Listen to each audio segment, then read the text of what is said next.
Magandang araw! For today's video nga ay aalis kami. Magsuswimming nga kami at sa Balatasan kami pupunta sa May Bulalakaw. Sinakay na nga namin dyan ang aming mga gamit at mga pagkaing dala para hindi maiwanan. Ay okay lang na ikaw ang maiwan, wag lang ang pagkain. Halos 1 oras nga nga ang aming binahe mula sa amin sa Bidulmundo, Mansalay hanggang Bulalakaw. May nakita nga kami nagtitinda ng sikama sa may bayan kaya kami bumili na rin. Kapag pupunta nga ni daw din sa Balatasan ay meron daw 200. Isa daw dito sa San Roque, isa daw sa barangay na Suko. Dito nga kami dumaan sa may San Roque. Ang sabi ay mabilis daw dito. Ayun ang sabi. O parang hindi naman kaya wag basta-basta maniniwala sa sabi-sabi. Kung kayo dadaan din ay wag na kayo dumaan. Dahil puro paahon dito. Kung ako sa inyo, doon na kayo dumaan sa barangay na Suko. Wala lang, share ko lang.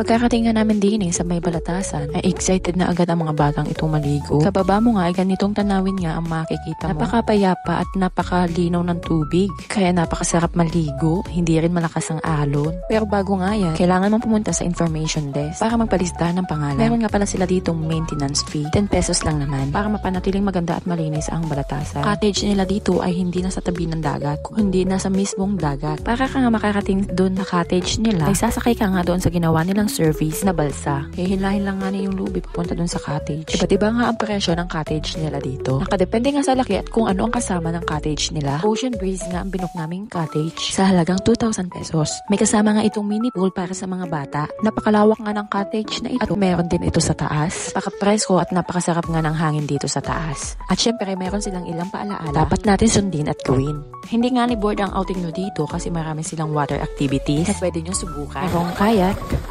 jet ski, banana boat, at bouncing. O diga, ang saya. Pahuli ka pa ga. aba ay mag-swimming na. Ayos ko na rin nga yung mga dala namin pagkain. Waray ko ay ang mga batay, mga pasal na. Dala nga namin inihaw na pusit, calamares, at pasta para sa spaghetti. Meron ding biko.